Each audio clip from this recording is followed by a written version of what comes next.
ये कहानी एक ऐसे हैवान की है जो सुंदर महिलाओं का अपहरण करके उनके शरीर के हिस्से अलग कर देता है। लेकिन कहानी में मोड़ तब आता है जब उसका सामना एक सबसे बड़े साइको से हो जाता है। हिंदी में रिव्यू प्रेजेंट करता है आई सॉ द डेविल।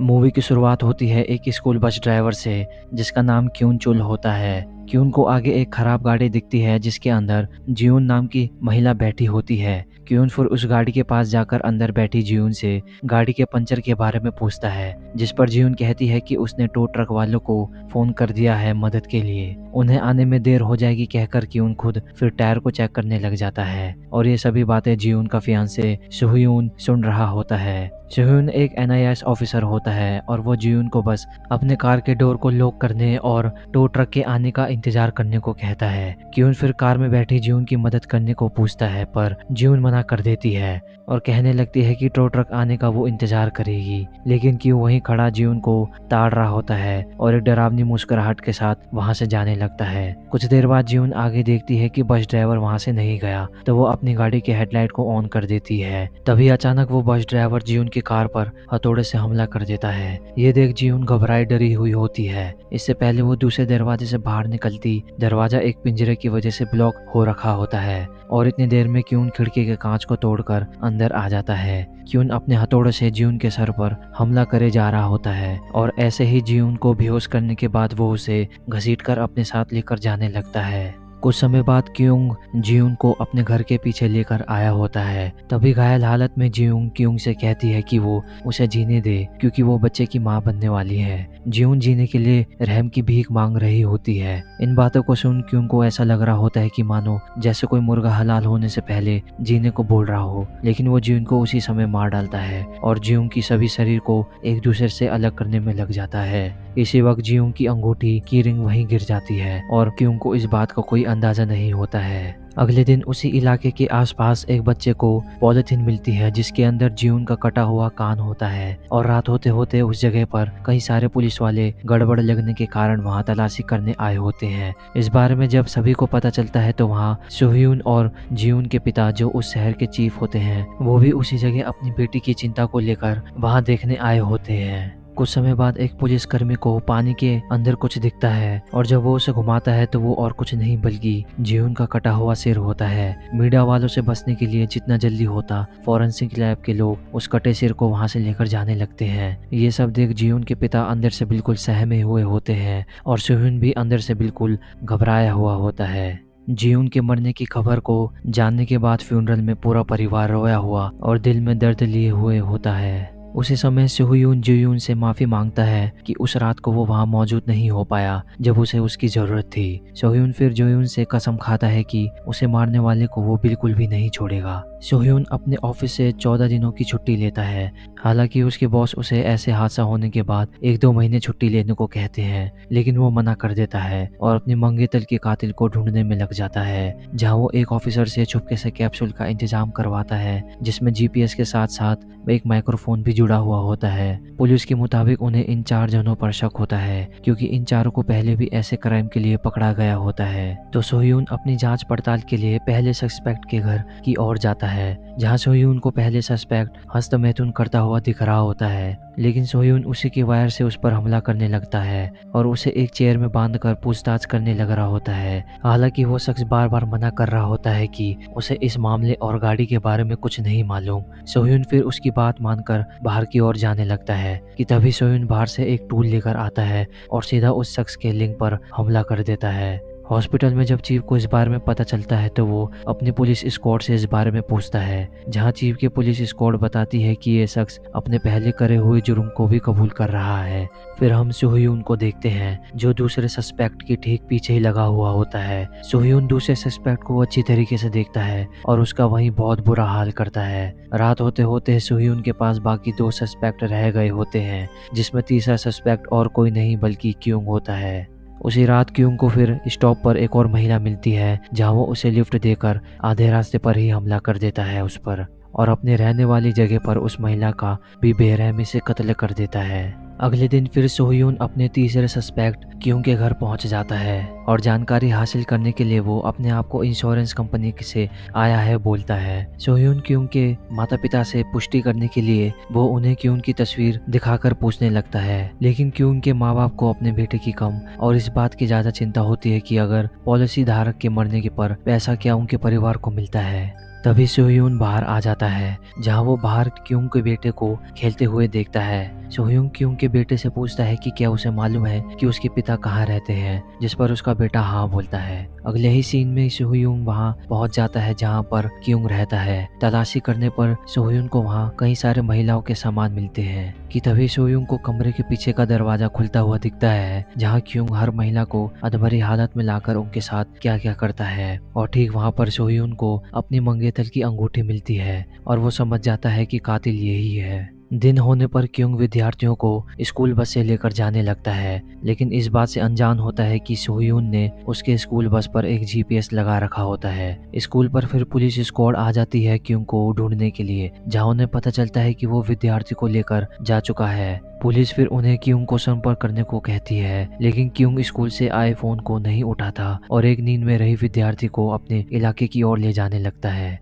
और रात होने पर क्यूंग उस विद्यार्थी को बांधकर उसके साथ असॉल्ट करने लग जाता है। तभी कोई पीछे से कहता है जान क्यूंग चुल। ये सुन क्यूंग फिर बाहर देखने आता है और वो शख्स और कोई नहीं बल्कि सोह्यून होता है। दोनों की फिर आपस में मौत की जंग शुरू हो जाती है और इस जंग में सोह्यून क्यूंग को काफी चोट पहुंचाता है। सोह्यून वहीं रखे एक प्लास्टिक से क्यूंग के गले को घोटने लग जाता है और जब तक वो बेहोश न हो जाए तब तक वो उसे पकड़े रखता है। सोह्यून फिर क्यूंग के सर को पकड़ के एक पत्थर पर लगातार मारता रहता है और एक पॉइंट पर आकर वो उसी पत्थर से क्यूंग को खत्म करने जा रहा होता है कि तभी सोह्यून ये करने से रुक जाता है और अपने पास रखी कैप्सूल को क्यूंग के अंदर ठूस देता है। सोह्यून को फिर वो विद्यार्थी दिखती है जिससे वो बचाने में भी सफल होता है, लेकिन जाने से पहले सोह्यून क्यूंग के हाथ को तोड़ कर जाता है। घायल हालत में जब क्यूंग उठता है तो वो अपने पास एक लिफाफा पाता है जिसके अंदर पैसे रखे हुए होते हैं। ये देखने पर क्यूंग कहने लगता है कि आखिर वो साइको कौन था। क्यूंग फिर अपनी गाड़ी को वहीं छोड़कर रोड की ओर अकेले निकल जाता है, लेकिन इस बात से अनजान होता है कि सोह्यून अभी भी उसी के पीछे लगा हुआ होता है।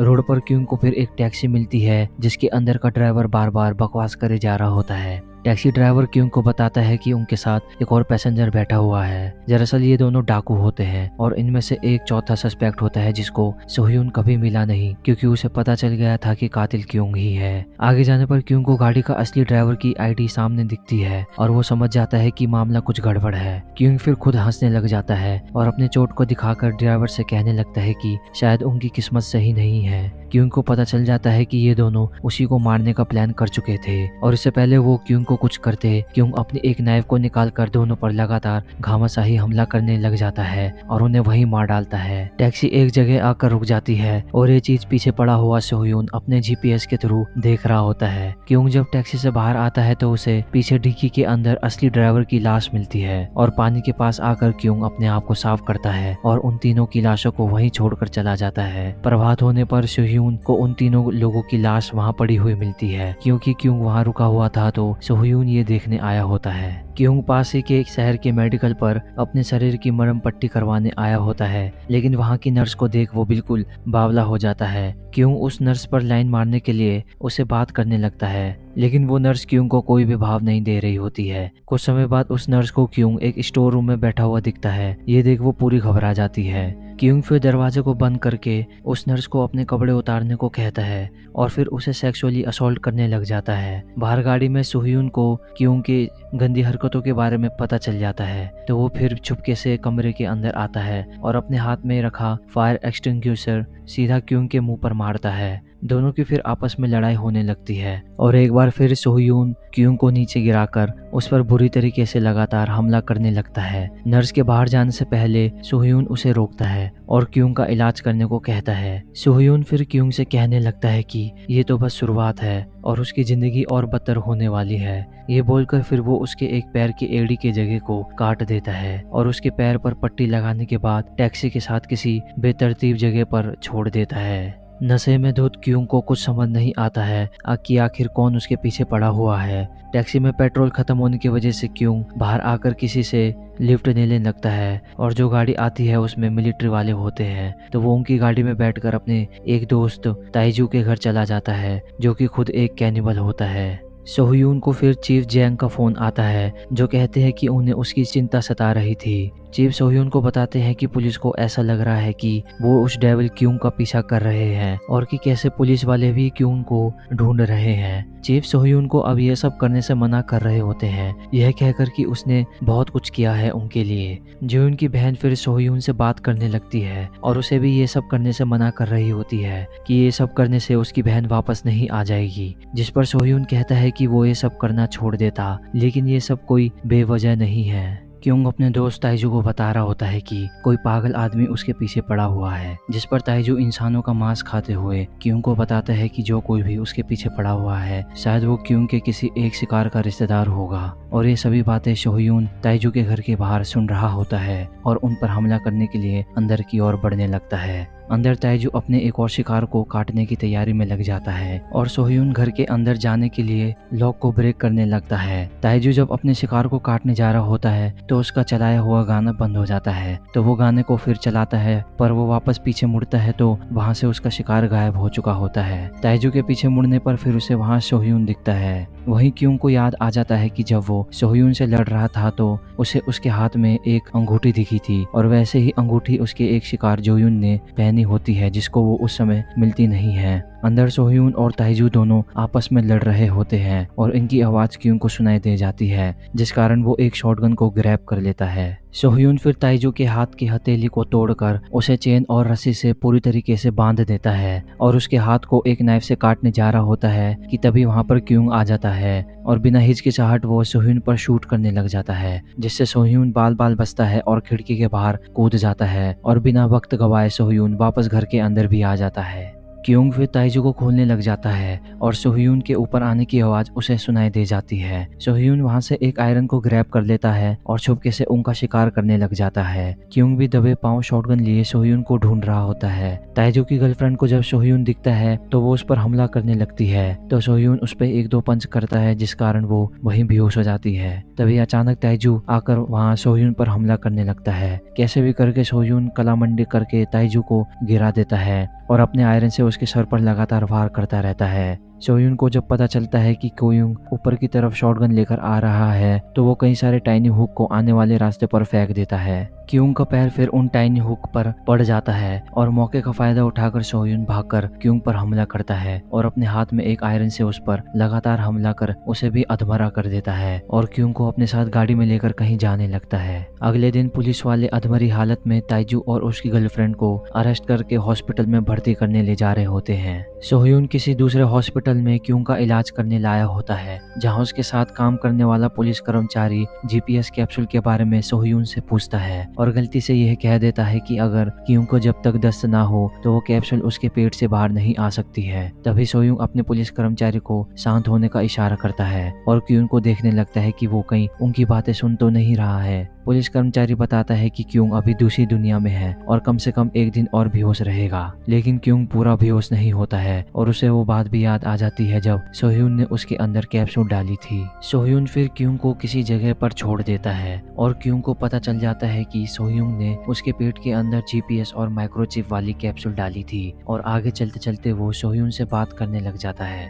क्योंग इस बात को स्वीकार करता है कि उसी ने उसकी होने वाली बीवी को मारा है। मेडिकल स्टोर में आकर क्योंग फिर सोहयून को बताता है कि मरने से पहले उसकी मंगेतर ने उसे कहा था कि वो प्रेग्नेंट है और उसने अपनी जिंदगी के लिए भीख मांगी। क्योंग बाहर आकर दस्त होने वाली मेडिसिन खाने लगता है और जितना जल्दी होता सोहयून क्योंग के पास आ रहा होता है, पर जब सोहयून वहां पहुंचता है तो उसे वहां मेडिकल का ऑनर मरने की हालत में मिलता है और वहीं क्योंग किसी जगह अपने शरीर से जीपीएस कैप्सूल निकाल चुका होता है और किसी टैक्सी ड्राइवर को वहां आता हुआ देख उस पर किसी डंडे से हमला करके बेहोश कर देता है और टैक्सी ड्राइवर के शरीर के अंदर जीपीएस कैप्सूल ठूस देता है और उसकी टैक्सी को लेकर वहां से जाने लगता है। सोहयून जब वहां पहुंचता है तो उसे लोकेशन पर अधमरी हालत में टैक्सी ड्राइवर मिलता है और बाहर आने पर सोहयून को क्योंग कहीं नहीं दिखता है। हॉस्पिटल में कैप्टन और बाकी पुलिस वाले ताइजू और उसकी गर्लफ्रेंड को इतनी फैसिलिटी मिलती हुई देख काफी क्रोधित में होते हैं। तभी कैप्टन को किसी का फोन आता है और वो और कोई नहीं बल्कि क्यूंग होता है। क्यूंग अपने आप को सोह्यून से बचने के लिए खुद को पुलिस के हवाले करवा रहा होता है। ठीक उसी समय सोह्यून उस हॉस्पिटल में आ जाता है जहाँ वो ताइजू से क्यूंग के बारे में पूछने लगता है। ताइजू क्यूंग के बारे में बताने लग जाता है कि कैसे उसने सोह्यून की मंगेतर के साथ बुरा किया और उसे मार डाला और अब वो उसे परिवार को नहीं छोड़ेगा।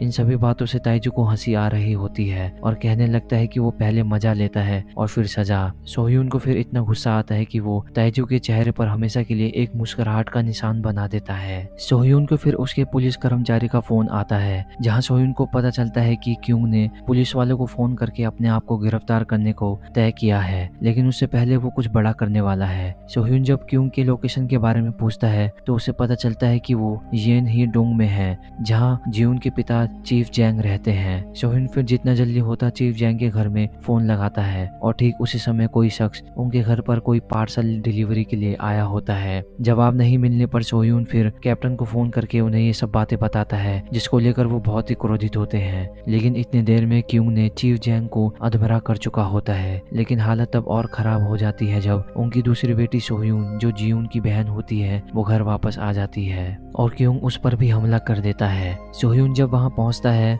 तो वहां पर पहले से ही कई सारे पुलिस वाले मौजूद होते हैं। कैप्टन ओ सोह्यून की गलतियों पर अपना सारा क्रोध निकालने लगते हैं। क्यूंग ने चीफ जैंग को अधमरा छोड़ दिया होता है पर उनकी बेटी गायब होती है। तभी कैप्टन ओ को क्यूंग का फोन आता है और वो उन्हें सोह्यून से बात कराने को कहता है। जहाँ वो रास्ते पर सोह्यून से कहता है कि उसे उससे उलझना नहीं चाहिए था और साथ साथ हमें यह भी पता चलता है कि क्यूंग ने सोह्यून को भी नहीं छोड़ा होता है। क्यूंग अपने आप को शहर के सामने पुलिस से अरेस्ट होने के लिए रोड के बीचों बीच खड़ा हो जाता है। सोह्यून अपनी गाड़ी के गेट को तोड़कर सीधा क्यूंग के पास जाता है और पुलिस के आने से पहले वो क्यूंग को अपनी गाड़ी के अंदर लेकर वहां से भाग जाता है। सोह्यून ने क्यूंग को उसी के घर के पीछे ले जाकर वहां बांध रखा होता है, लेकिन क्यूंग को हंसी आ रही होती है कि इस बार भी सोह्यून उसे कुछ नहीं करेगा। पर सोह्यून जब क्यूंग से कहता है कि वो बिल्कुल सही था कि उसने बहुत बड़ी गलती कर दी, उसने क्यूंग को हल्के में लिया।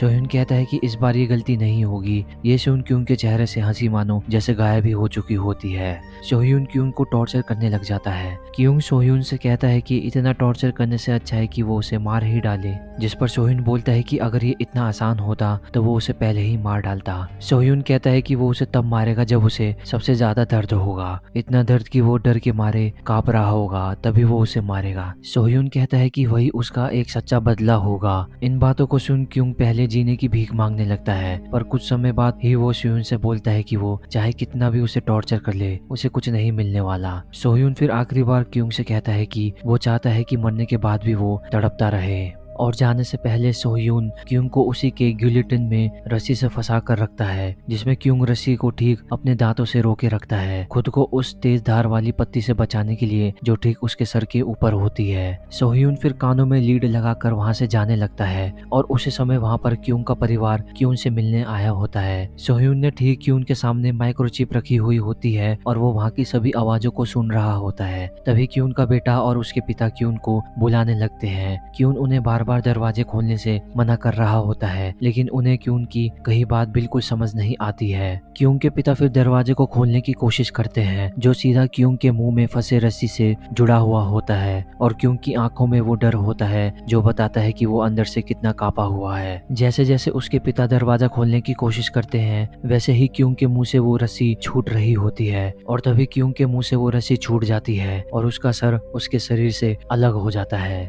ये देख क्यूंग का परिवार डरा हुआ और बिल्कुल सहमा हुआ वहीं तड़प तड़प कर रोने लगता है। और कुछ देर आगे जाने पर सोह्यून की आंखों में भी एक बार फिर वही दर्द और उदासी होती है जब उसने अपनी मंगेतर जियून को खोया होता है। और इसी के साथ एक ऐसी कहानी खत्म हो जाती है जो संदेश देती है कि इंसान के अंदर भी एक शैतान होता है। ऐसे ही और डरावनी कहानी के लिए आप मुझे कमेंट सेक्शन में सुझाव कर सकते हैं।